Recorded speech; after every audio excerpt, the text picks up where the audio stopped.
Welcome to this masterclass session with me, your sister and friend, Ruth Makochi Saji, and I'm asking you to stay tuned till the very end. But let me know what you think. How do you say welcome in your local language? How do you say welcome in your local language? I really want to know. Could this be an aside? No, not sure. What do you think? That's it. Do you get the part of it? Well, like I said, I'm Ruth Makochi Saji. I'm from the Beba tribe of the Womb subdivision in the Menchum division of the Northwest region of Cameroon, and Cameroon is a country in Central Africa. Did you know that? Of course you did. No, you did not. I don't know. So that's basically it. And for my education, I have a bachelor's degree in journalism and mass communication and a master's degree in English language from the State University of Buea, Cameroon. I'm really so elated to be with you all. I'm a PhD student and communication is my passion. So I have 4 books to my names with a magazine collection. First of all, in 2016, I published the book, The 21st Century Light, The Poems of Hope. So Poems of Hope, The 21st Century Light was my very first book, and it was used by schools in Cameroon. Secondary schools used it to teach their students literature from 1 to 3. So some schools use it for Form 1 students, Form 2 students, Form 3 students. It was really amazing to sit with these principals, and they were talking with me. They're like, oh my goodness, this is such a rich and amazing piece for such a small girl like you. Of course, I could look small as at that time, but I was big up here and big here. So that's who you are. Big up here and big here, no matter how you look physically or by your age or whatever. So that's the most important part of it. It was such a great achievement for me that schools used my books to teach secondary school students while I was still in the university pursuing my bachelor's degree. It was such a great privilege. Clap for me if you want to clap. We really thank God. So secondly, I went ahead to publish another book, and it was titled A Mirror for Inner Discovery. A Mirror for Inner Discovery was principally a spiritual book because I'm a very spiritual person. I really value my relationship with God, my maker and creator. So when I published that book, I'm so grateful to all those who patronized it, those who bought it, those who sold it out. It really made waves around my community, and I was so grateful. And that book was principally reconnecting souls back to God, making people know who they are in their creator and to just become the best versions of themselves. I will make those copies available for those who still need it. You would follow my online pages. That's if you want to get the books. Next, I went ahead to publish a drama book titled The Reign of Madness. Woo! That was a big one. Going through this book, just writing, it was a drama piece. So I started with a poetry piece to a spiritual piece. Then I also brought in my drama flair. So I published this drama book, and it was mainly exposing the ills of the society that I was experiencing at that time, that I was observing at that time. And The Reign of Madness had to do with several themes of materialism and all of that, you know, these things like theme of war, theme of peace, theme of love. So there was really that great balance, and my intention was that after reading that book, some young girl or young boy out there will be inspired to shun evil and turn to the path of light and be a light in every community or corner where they are. And also by 2019 April, I published the book Arise and Shine, the ideal book for success. Arise and Shine, that was my best seller so far in community. Like, the book was not just sold in Cameroon, it was sold in Ghana to so many other countries. People purchased them, soft copy, hard copy. It was really amazing. I loved the experience, and it's a book I just cannot stop reading. Arise and Shine. You need to read that book, the ideal book for success, for young men and women on fire who carry great talents in their bones and giftings and want to just explore and manifest greatly in life. You need the book Arise and Shine. And so I told you I equally had a magazine I published, and that magazine was in 2018. I published that magazine, The Voice of Inspiration, with Leslie on the cover. Leslie, the musician, was on the cover, and it was so much of a great blessing. So many of you volunteered to sell out the magazine, to make commissions, and it was really great. So now that you know a little bit about my writing experience, are you ready to listen? If you're ready to listen, take your book, take your pen. But before I finish, it would be unfair if I don't add up to you about the power of writing using the media. The internet has been such a great blessing, and I've not taken it for granted. Like you or some of you know, I have the Ruth Makochi Media Network channel where I do exceptional writings there, day in, day out. I write, and I write. And aside from that, I'm a content creator, so I create a lot of content for our YouTube channel, the Ruth Makochi Media Network, and the Facebook page, the Ruth Makochi Media Network. You may want to check it out. I started back in 2017 with the Voice of Inspiration page, where I was just writing, and then I had the Voice of Inspiration quotes page where I was just sharing quotes every day. I would do quotes and share, and then by 2020 I graduated to wanting to make a platform that was more permanent, where people could come share their voices. So by March 2021, no, precisely April 25th, 2021, I started the Ruth Makochi Media Network. There we do a lot of writing. So as an author, you're welcome to bring your work for me to publish on the Ruth Makochi Media Network. That is it. So you tell me about you. Who are you? And so far as a writer, what do you have to tell me about yourself? I'll be waiting to hear from you. If you have your work to publish, you can feel free to contact me. Let's publish it on the Ruth Makochi Media Network. Or if you have content to create, you want a collaboration, just let us know. Today we are talking about 10 ways to write stories intentionally that makes great impact. It's one thing to write, and it's another thing to make great impact. So many people have written great and amazing works, but those works didn't make great impact. Why? You will get to know through this masterclass. So come with me. Let's start right away. Do you have your pen and your paper there with you already? Firstly, ladies and gentlemen, let's consider your audience. Consider your audience. This is the first part in which you have to be intentional when you sit down to write a piece of work. Whether it's poetry, drama, prose, whatever your genre, consider your audience first and be intentional about your audience. What do we mean by intentionality with your audience? Sit down first and ask yourself before you engage in that writing project, who is going to read this piece? This piece, who are the people I want to read? Is it youths, adolescents, kids, adults, young adults, senior citizens? Which? Is it blacks or whites? Which? Is it people of a particular community, maybe the LGBT community of the lesbians, gay, bisexual, transgender, and questioning? Which? Is it people who are educated or people who are not educated? Is it people of war-torn countries or people of peaceful and affluential countries?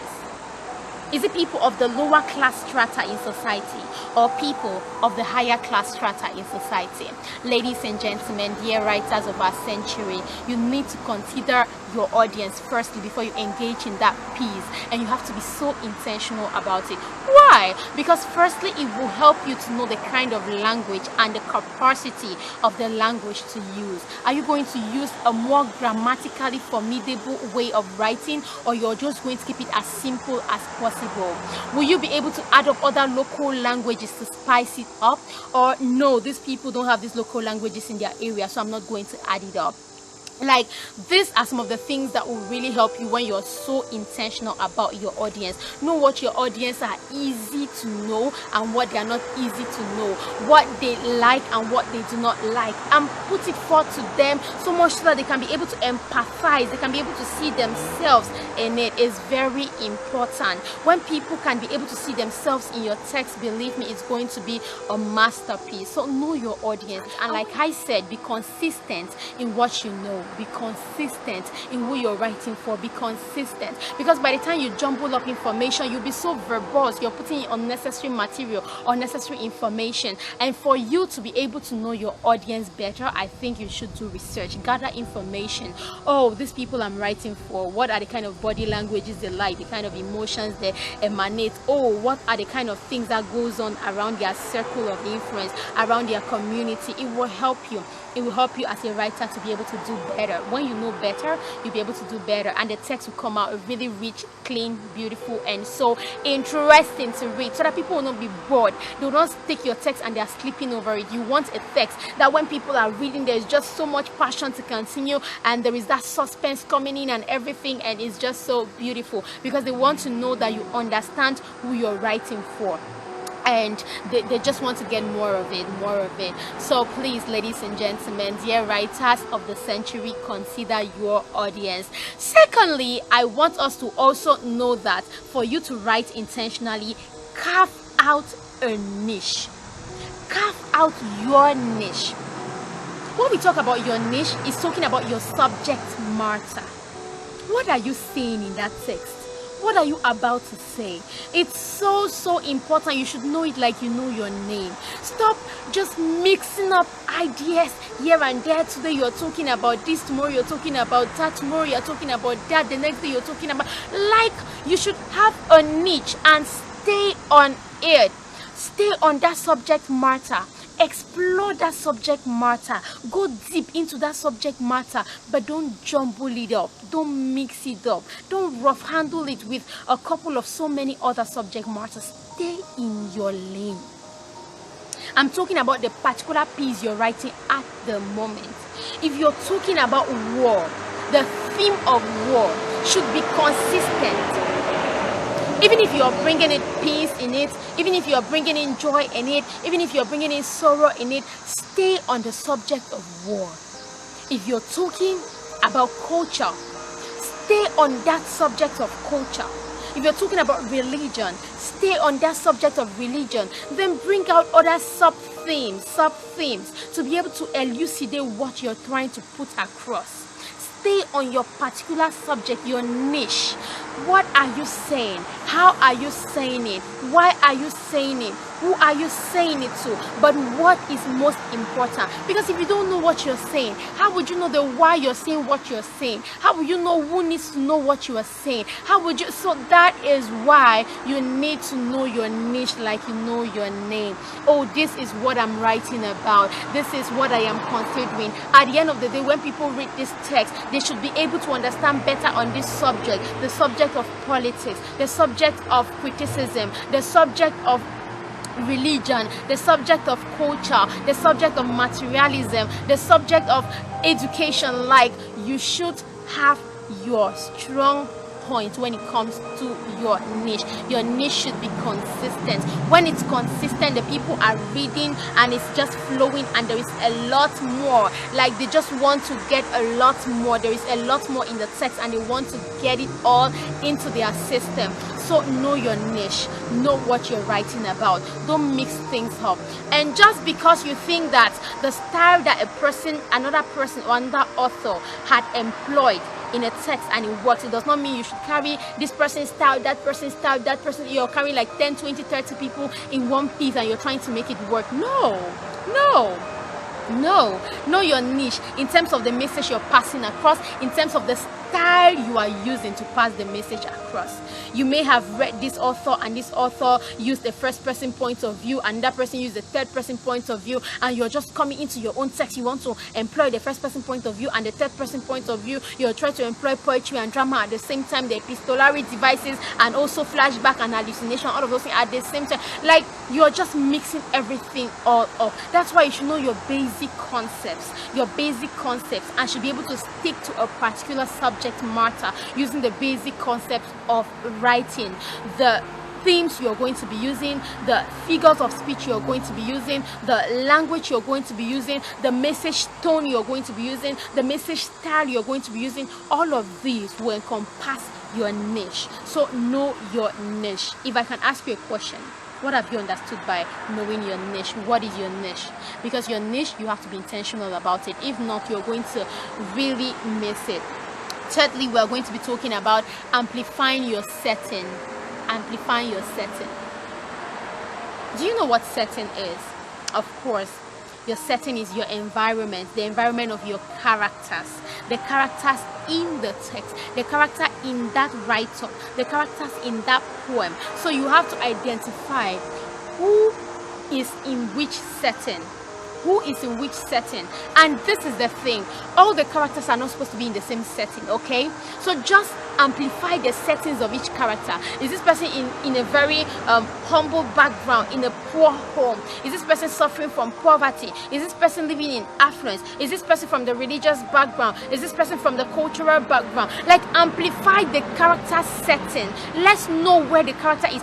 Give details. You have to be very descriptive as a writer. Your power comes in your ability to describe. This is what sets extraordinary writers away from ordinary writers. Extraordinary writers can describe. They can describe. You describe everything. How did the house look like? How did the floor of the house look like? How did the mood of the house look like? How did the decoration of the house look like? Like the sound system, the lighting system. Describe everything. Use adjectives, and use your adjectives consistently and necessarily. Like, they should be necessary. Don't use an inconsistent adjective or an adjective that's not necessary at that point in the text. It's so important. Don't just write to impress. Write because you want to make it real. People should be able to understand easily. People should be able to identify themselves. Oh, this character looks more like me. This character looks more like my mom. You should be able to write something that is identifiable. People can identify themselves with your setting. This character in this setting looks like my this in this. This character in this setting looks like me in this scenario. It's like they should know their settings. So setting is very important. Amplify the setting. Let the setting identify itself with the character more. Your character should be closely connected to the setting. If you're talking about poverty, let us know the details of what it means to be poor, the dresses of the character living in poverty, the way they speak, their level of education, their language capacity. We should be able to know the kind of food they are eating. We should be able to relate with the emotions of their day-to-day struggles. Or if they are from the rich and the affluential side of things, we should be able to see it, like paint the picture so vividly, so clearly, that your audience are able to identify themselves with various characters in various settings. So if you want to be intentional, if you want to succeed, then be intentional about the setting of your character. Make sure you amplify their settings so that people can easily identify themselves in the various settings of the various characters at different points in time. Like, you may give a character, I identify with the setting here today, but tomorrow that character may be in a setting that I don't identify, and it's okay. But just make sure you identify. Don't be jumbling materials up. Make sure you identify the setting each character is on at a particular point in the text, so that we can be able to relate, or we can remove ourselves that no, I don't relate with this particular character. Next, ladies and gentlemen, we will be talking about giving life to your characters. You have to be intentional about giving life to your characters. It's very important. Your characters should not just be boring. No matter who your characters are. No matter who your characters are, they shouldn't be boring. Whether they are having everything they need and want and desire, or they are not having, whether they're from high up there or low down there, they shouldn't be boring. Make your characters interesting. Use humor, use criticism, satire. Make your characters to be very interesting, so much so that people can be able to just connect with them. Oh, I love this person. Oh, this person is so real. Oh, this person, like, people should see your characters as real life characters. Real life characters are not boring. No matter who, they are not boring. People will be notable either for a good thread or a bad thread. So if your characters are bad, paint them to be interestingly bad. If they are good, paint them to be interestingly good. Okay, we want to know, John was a very wicked person. John will hide his food under his bed when people come into his house. John will take the thing and hang on the wall, and before you know, a rat will pass by and shake the pot on the wall, and the food in the pot will spill out. Like, your character should be interesting no matter who they are. Like, life itself is interesting, so give life to them. They shouldn't be some boring, sleepy characters. No.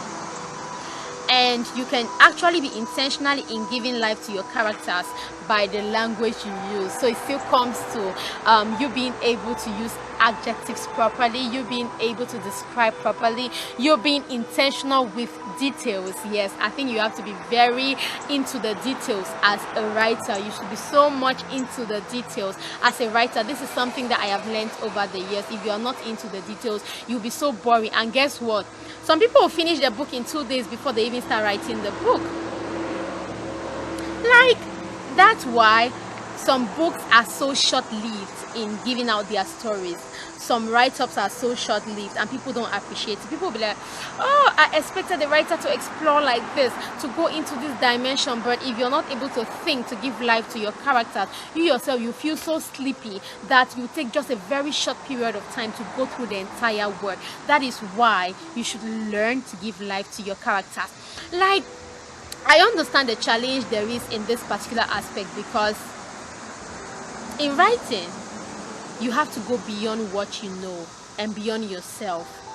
That's why it's good to do research, to talk to people, to read books. The more you read, your mind gets opened. You will not be stuck on your limited view of life. The truth is, as a writer, there is this challenge because you're trying to write broadly on so many characters and you have not lived the life of all these characters in the real world. So you may not actually know everything that comes to the characters you're portraying in your book. Imagine you're writing and you have a character who is a prostitute. Believe you me, if you are not a prostitute, or if you have never experienced what it feels like to be a prostitute, you may not be able to just give us an authentic character who is a prostitute. But if you have read books, if you have read articles, if you have asked people who have a first-hand experience, you'll be able to gather that well of knowledge, okay, and then invest it into that character. So much that when people are reading, if someone is a prostitute reading your text, that person will be like, bros, you know, sis, you know. Why? Because they can identify, this is the kind of language we speak, this is the kind of dressing we dress, these are the kind of things we do, this is our thought pattern, this is how we do things, this is how we run our affairs, okay? So you must be able to do your research in order to give life to your character. You don't know everything. In fact, so many of your characters in the text, you have not lived their lives. So you must be able to do research in order to give life to them. Let them breathe. Let them be true to themselves. So much that if we were to put them in a real life setting, this is actually what they are going to be doing, and they will not be forcing themselves to do it. They will do it with ease. So your characters should have ease, and for them to have ease, you have to know what makes them thick and what makes them thin, and that comes through research. When you research properly, when you gather information properly, when you prepare your mind, when you talk to the people who look like the characters you're trying to develop, you'll be able to develop characters that people who look like such characters will be so interested in reading. And even people who don't look like such characters anyways, but are in your audience base, they'll really enjoy it, and they'll be like, oh my goodness, you're so talented, you're so knowledgeable, you know a lot. Of course, it's not like you know a lot, but you've taken out time to gather knowing a lot. You've taken out time to gather knowledge. You've taken out time to gather facts and information that really works in real life. So you should be able to give life to your characters. That is it, ladies and gentlemen. If you want to be intentional, and intentionality breeds success, it brings about success to you as a writer. So firstly, we talked about intentionality in considering who your audience are. Secondly, we've talked about carving out a niche, carving out your niche. You should be intentional in carving out your niche, your subject matter. Thirdly, we've talked about amplifying your settings. Amplify the settings of your character, the characters within the text or the write-up that you're trying to just deliver. Make sure you amplify their settings, their environment, what is around them, what is influencing them, and all of that stuff. You should be intentional about it. And also, we've talked about giving life to your characters. You must be intentional in giving life to your characters, and you give life to your characters by doing adequate research, because you are not aware of all the information that your characters will need to manifest. So you should do appropriate research in order to give life to them. Be intentional about your characters being relatable in real life. And then the fifth point is that you should pay attention to objectivity and clarity. You must be intentional in paying attention to objectivity and clarity. You should be clear in the use of your words. You should be clear in disseminating the information. Use words that will pass across the emotions that you want us to feel at that point in time when we are reading that particular write-up, okay? You should be very intentional about that, and be intentional in being objective, because here is the common temptation. When you are a content creator, okay, when you are a writer or you are just into arts, there is that temptation for you to just put your opinions, something subjective. Any text, any literary work that is just subjective is not authentic. That is why when students are writing thesis, they always encourage the thesis to be objective, not subjective, meaning that the third person point of view will be encouraged than the first person point of view. Meaning that you should use statistics, you should use science, you should use facts other than your feelings. Don't write from your feelings. I feel that, I think that. You should write from what is known, what has been accepted generally. You should write from the point of relatable facts. You should write from the point of accepted knowledge. You should write from a point of something that is beyond what you feel, your opinion. It's true, from time to time your personal opinions can be manifested through some characters in your work. From time to time your personal emotions can step in, but on a general note, your entire work should not just be about your opinion, your world view, okay? It should be about life's view. Do you get it? We know that as an author, when we read your work, okay, more often than not, people want to read the about the author, because we believe that the way the text runs, somehow we can be able to identify you in that text. And it's so true.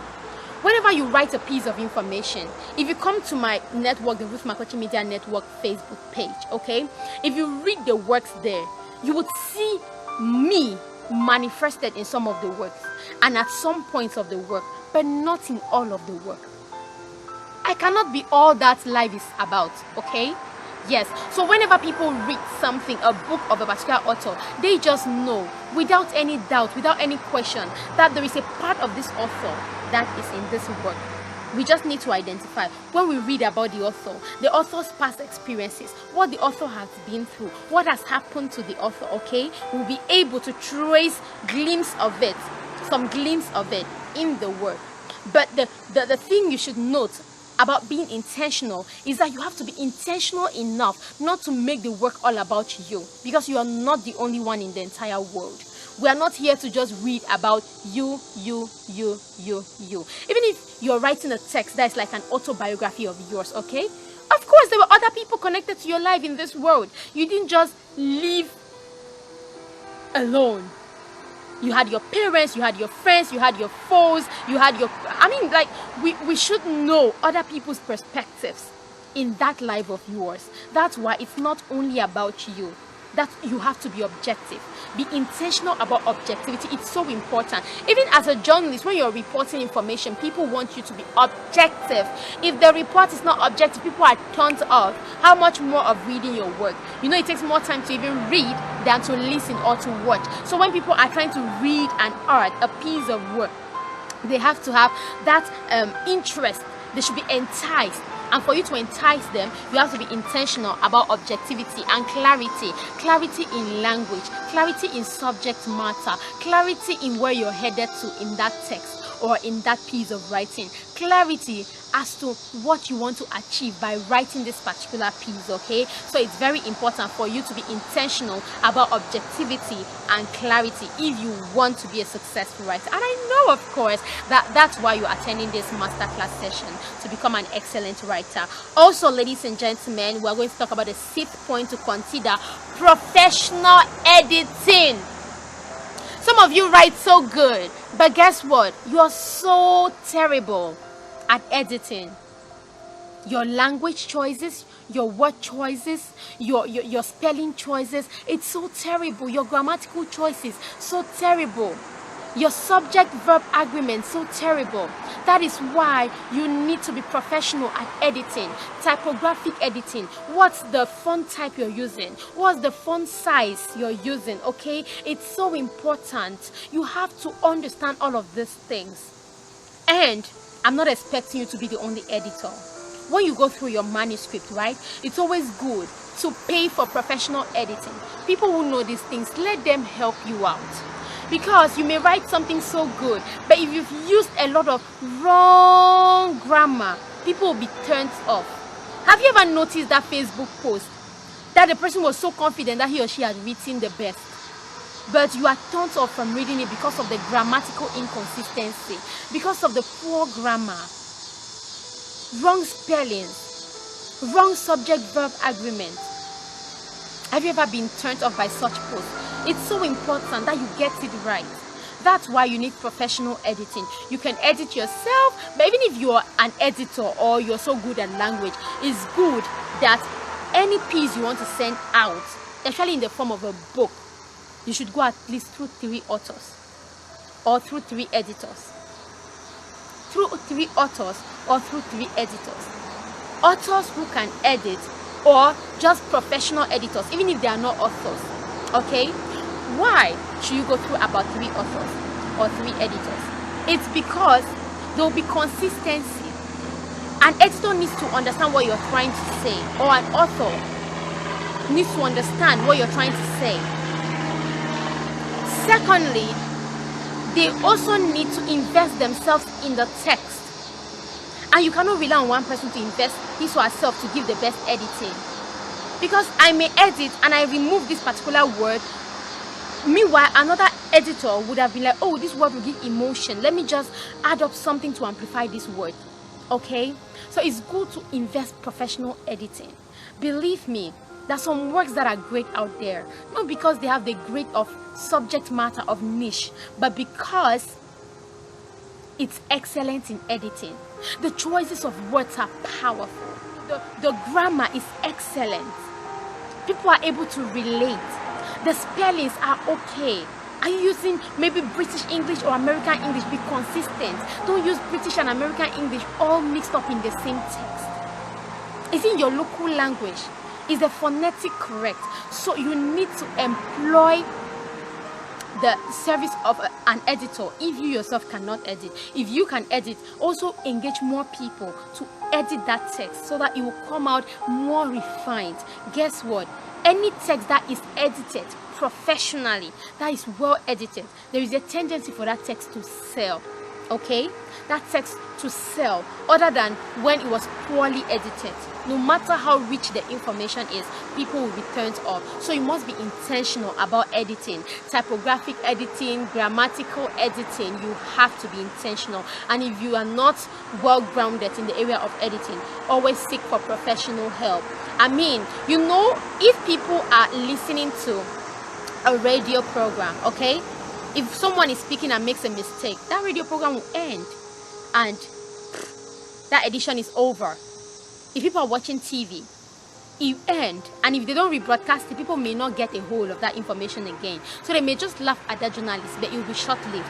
But guess what, my darling, as an author, once you have published a book, a magazine, or whatever, wherever your write-up is in, once it has been published, you never can tell where it will reach in this world, and you will not be able to take it back. Once published, forever published. Once distributed, forever distributed. You may put up a Facebook post and you want to realize 1 hour after that you had a very wrong grammar there, or a very wrong typographic error. My God, before you take it back, you don't know who has copied and pasted somewhere. So you have to be very careful.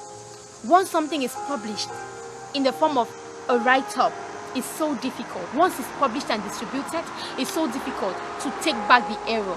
So take your time, don't rush, take your time. Read over the text over and over. Read over it, edit it, give other people to edit it, especially when it comes to book writing. So that when it gets out there, you will not be afraid that, no, you had some deadly errors that could take someone to the grave, or that could tarnish your name and image as a writer forever. So you have to be very intentional when it comes to the area of editing. Give it a professional editing, okay? Give it a professional touch. And also, the next thing you want to consider about intentionality in writing is invest freshness. Cut off the cliches. Invest freshness. Be fresh in your ideas. Be fresh in your style. I understand that you have researched, you have other authors that you are admiring, people you are learning from, people who are your role models and your mentors. It's okay. When you gather all that experience from other people, come with something fresh, a fresh style, a fresh language, a fresh adjective, a fresh descriptive behavior. Like, you should be fresh. Cut off the cliches. Stop using redundant words. Stop using the same words over and over and over and over. We are tired of those words. We need new words from you. We need new sentence structures from you. We need a new aroma from you. So you should be fresh in your own style. In your own style, you have to be fresh, okay? Cut off the cliches, the things people have said over and over and over. Curiosity killed the cat. Curiosity killed the cat. Curiosity killed the cat. What next? So, my dear writer, in essence, we are saying that you should be able to come up with your own new adage. You should be able to come up with your own new proverb. You should be able to come up with something fresh, something that is authentic, something that is from you. You know, sometimes when we read the works of authors, we are able to bring out maybe motivational quotes or something like that. Oh, Martin Luther Jr. said this, or Shakespeare said that. We should be able to say something about you, that you said this. Oh, Linus T. Asong said this. Oh my goodness, Wole Soyinka, he said this. What are we able to say about you? So stop copying the proverbs of people. Stop copying the adages people have brought forward. Try to bring something fresh, something new, something original, something authentic, something that we can trace it back to you. Back to you. Back to you. Bring something fresh to the table. What can people quote in your work that you said? Not something you have copied from other people to put in your work to make it more formidable. So if you're able to understand this, it will bring some freshness to your work.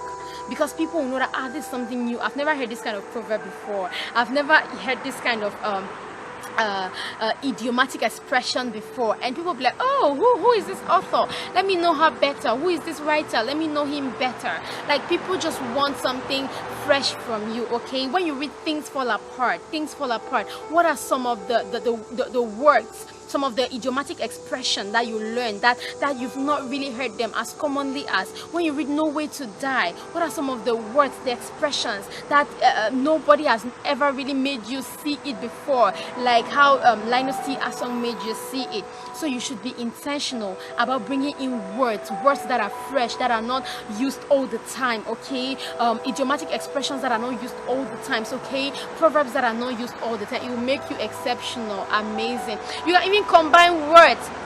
Do you know that as a writer, you can be able to come up with new words, but the words should be something that is easy to understand.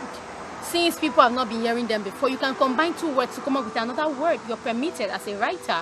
You can be able to look at a circumstance that's happening in your situation, on your nation, and then you come up with a word that describes it. I remember, like, with the Walthorn situation in Cameroon, people will be like, oh, popcorn, the popcorn is here again. When they hear gunshot, they call gunshot popcorn. So you can be able to come up with such figurative languages that are not really like conventional. People will be like, oh, what does he mean? Okay, when they read, they know you're talking about a Walthorn situation, they'll be like, okay, those popcorns are for gunshot sounds. And it was people who came up with those words. When we're talking about, one of the political leaders, Camto, people start saying that, it has been Camptonized. Camptonized is not a word in the dictionary, but that's the power you have as a writer to be able to come up with words, okay? So bring out something fresh, something that is not redundant, something that is not a cliche. Invest in something fresh and be very intentional about it, because when you're intentional about it, you have a lot of it, and your text will be so rich, so authentic, and so true to you. Next, we want to consider use figurative language. Use figurative language. Invest your intentionality in using figurative languages. If the text is so plain, it will be so boring. Use euphemism, simile, metaphor. Use those juxtaposition. People should be able to identify this is hyperbole. Use those figurative languages. As a writer, if you don't know this list of figurative languages, you need to go back to the foundation, because you cannot build a very good house on a shaky foundation. If not, it will collapse. What if you explode? Like, if people say explode when you make it real big, when you don't hammer, okay? If you get that big in the field of writing or in the field of content creation, and you are not able to explain to the audience the various stuff that are being used in your book or your piece of work, satire, hyperbole, metaphor, simile, juxtaposition, all of those, if you don't have a basic knowledge of it, you embarrass yourself. During an interview, you embarrass yourself. Or not just during an interview, when people are reading the book and they see that you have not made use of those, if you knew, you'd have done better. But if you don't know, you cannot do better. That's why you have to do better. Invest in learning more. Learn. Stop taking out time to be partying around like every other person. Take out time to study, to do your research. Let me learn all there is about figurative languages. How can I employ them into my work? How can I bring them into my work so that my work becomes richer and better? This is the goal of every author. This is the goal of every writer, to be better, to be richer in experience, so that when people read your text, they would have that feeling that no, they are going back home with something. They'll be like, oh, this person is just so amazing. I can relate to this person's work. I can understand this person's work, and this work transforms my life. Like, when you use these figurative languages, there is just a way it makes it look more beautiful. It makes your language not look so ordinary. It makes your style not look so ordinary. It makes your niche not look so ordinary. You don't want to be ordinary. I just used the repetition, and you see how it's beautiful, right? So make sure you invest into figurative languages a lot. Read a lot of books concerning them. See how other authors are making use of figurative language, so that you yourself, you can do better in it. You see, none of us starts off really great. We are learning along the lines. For example, if you read my first book and you read my fourth book, you will see development. You will see improvement. You would see growth. So as an author, you really want to grow. As a writer, you really want to grow. There should be development in how you can be able to use these figurative languages. Don't use them too much. Don't use them too less, okay? Both extremes are very, very catastrophic.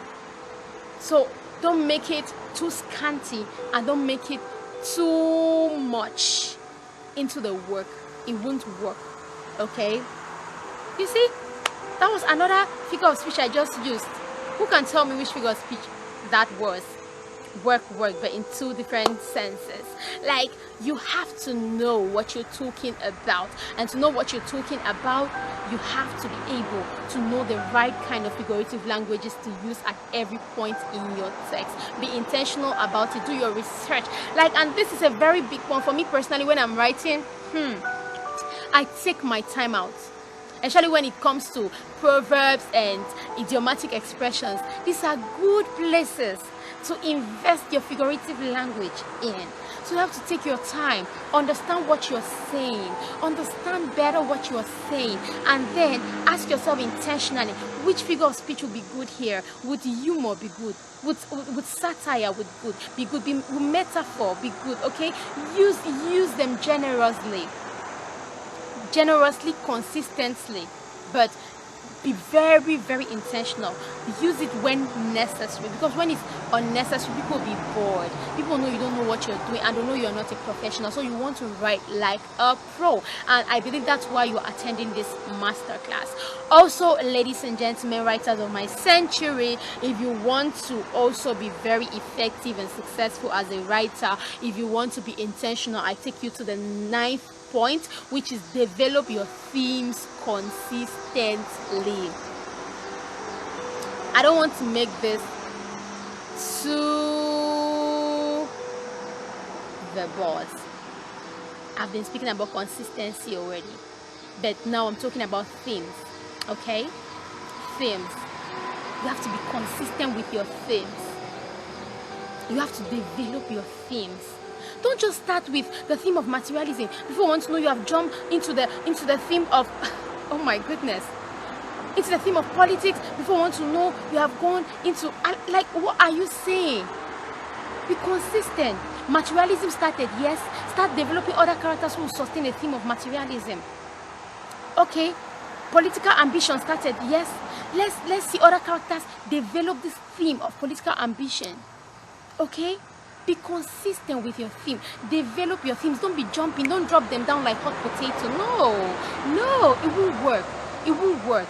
People want to see your theme being developed, so much so that your protagonists are able to manifest that theme, your antagonists are able to manifest that theme. Like, bring up different characters that will sustain different themes at different settings before your work goes to an end. There should be consistency. Develop them. And I like this aspect of themes being developed because it also helps to develop your characters' potency.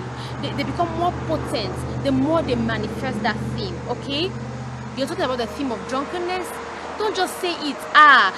You mentioned this character, you show that he was drunk, and then you leave it like that. At some point in text, remind the audience, remind the people watching or the people reading that this was how this character was, or this theme was at the first here, so we're bringing it back here again to amplify that this theme is actually something real. When you're talking about theme, right, is a measure point of concern.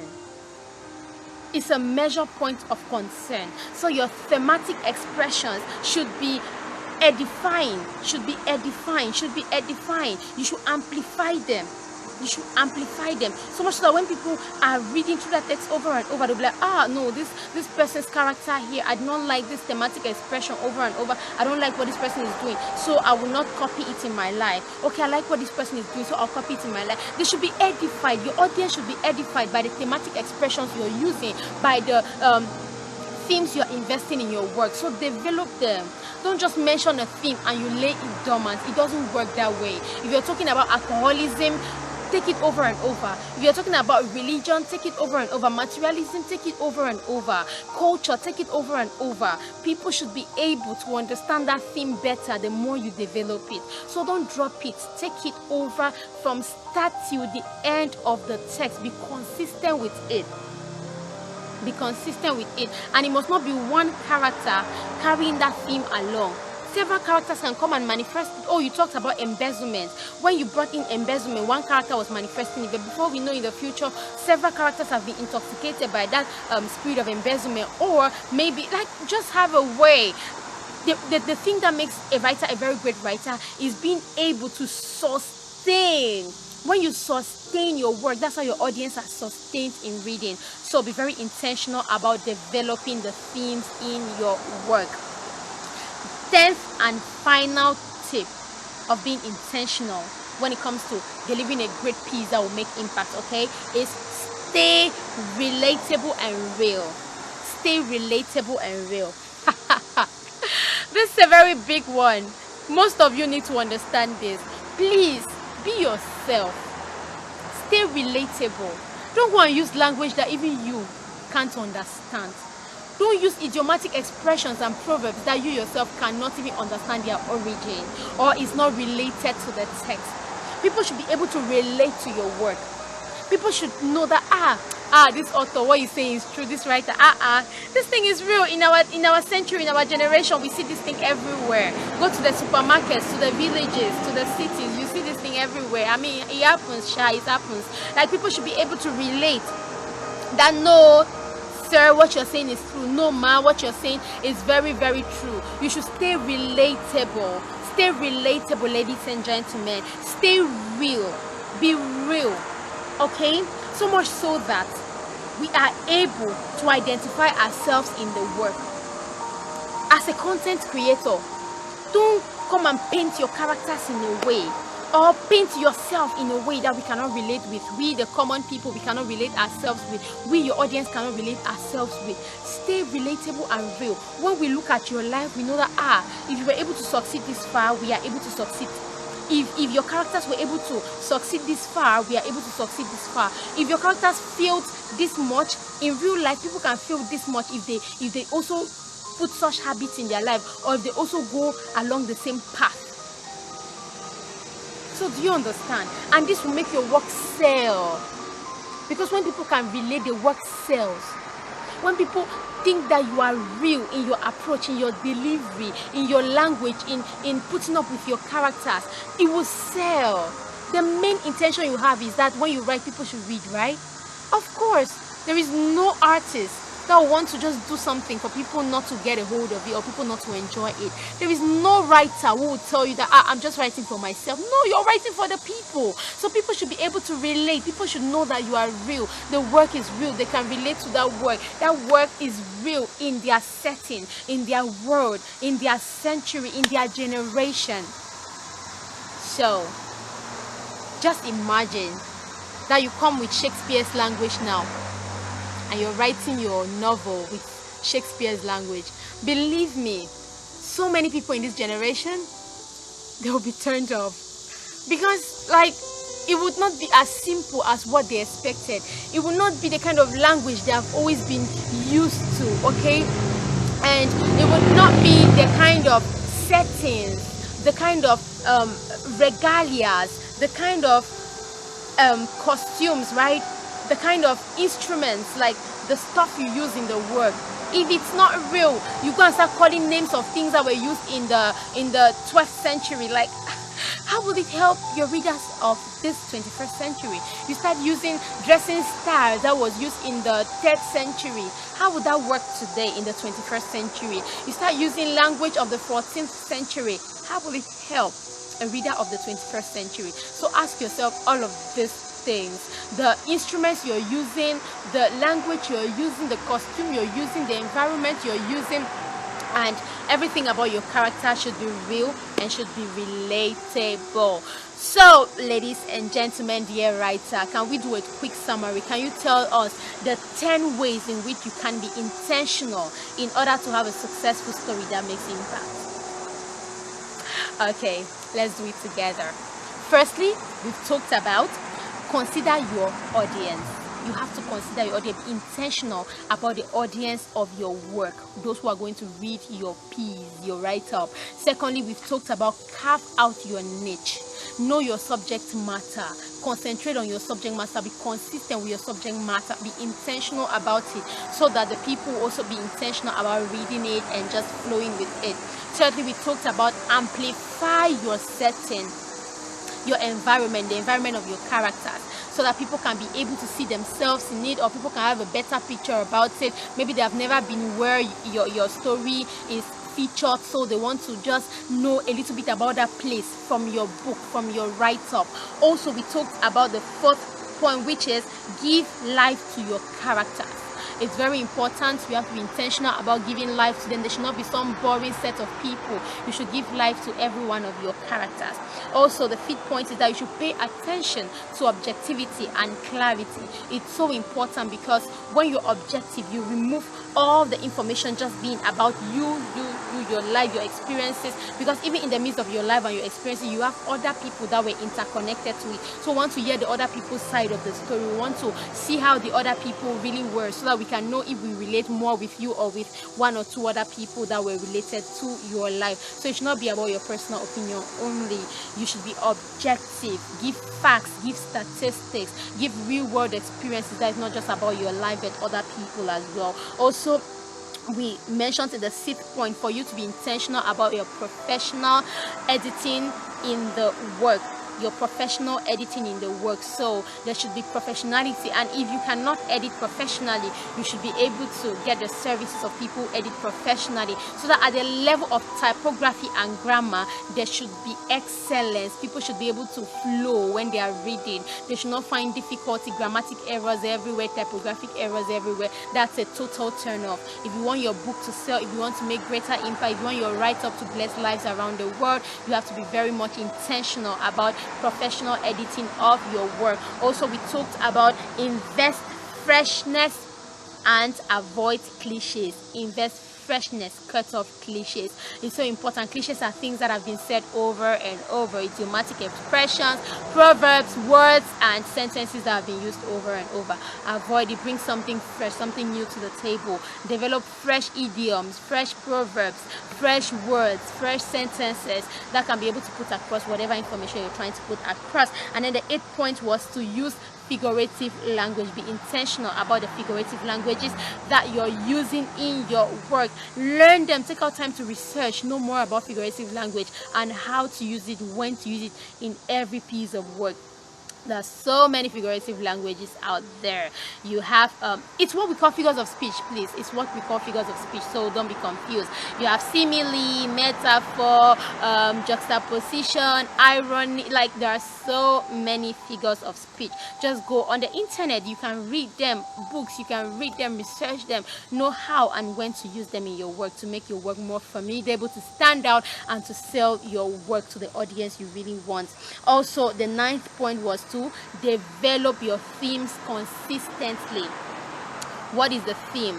The theme of materialism, the theme of marriage, the theme of success, the theme of failure, the theme of hardship, the theme of embezzlement. Like, you should develop the theme consistently throughout the work. Don't just mention a particular theme and you dump it off. Like, if you just dump it, then we don't consider that and it does not have any effect, and people who are going through such situation will not be able to learn the lesson. But the more you amplify that theme, people are able to learn the lesson from that theme.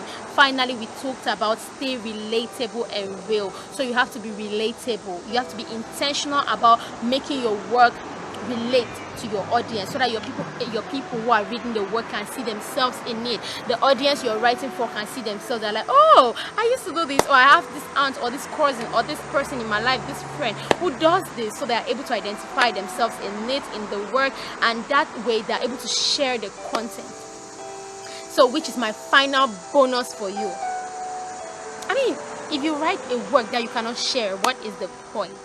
I remember in 2017, I released an album of 7 songs, and I didn't share that album. And guess what? That album died a natural death.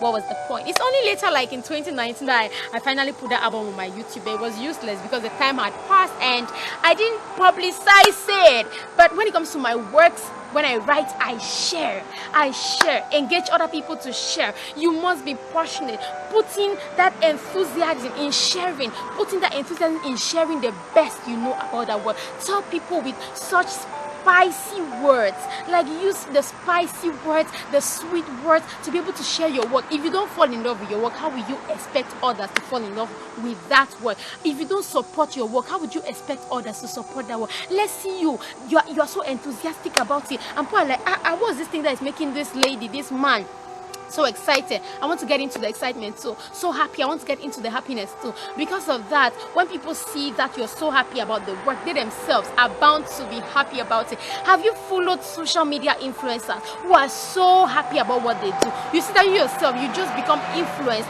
to be so happy about what you are reading or what you are following them to. Why? Because they have taught you, they have shown you the pattern.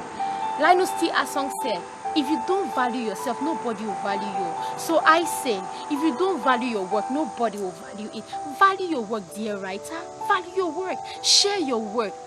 As you share your work, you're engaging others to share it. Speak greatly about your work and actually make the work so great. So much so that people will relate. She said it was great, and indeed it is great. When people read, they'll have that aha moment. They're like, I got it. I've read so many books. I've read so many write-ups, but none compares to this. Like, in this century, this work needs to be promoted. They'll engage people to promote it. They'll promote it. They'll engage people to promote it. So please, Be very enthusiastic about your work. Be very intentional. Go over these tips over and over. The 10 tips that I have given you without you paying me any money. I give it to you free because I love you and I want you to excel. I want you to become the next Shakespeare of your generation. I want you to become the next Chaucer of your generation. I want you to become an excellent writer that will be able to live forever through your work. I mean, see all the great authors who have gone, but their works remind us of them. So we want you to live forever in this world through your work. Go out there, value your work, and do something valuable to the people. I love you very much. Thank you for watching this masterclass. I've been your sister Ruth Makochi Saji, and I'm encouraging you to be very intentional about your writing. And I want you to go out there and do it like it's no man's business. Go out there and excel. And you can only excel by being intentional. Thank you so much for watching. I love you and God bless you. Above all, I really just want to appreciate all the members of the organizing team for this script writing program. It's such an amazing project, and I'm so thankful to you all that you're able to bring the writers together in order to help them become more formidable and top-notch men and women in the industry. Not forgetting especially my brother Martin Elonge, whom I call MOJ, my friend, for bringing me into this program. Thank you very much and God bless you.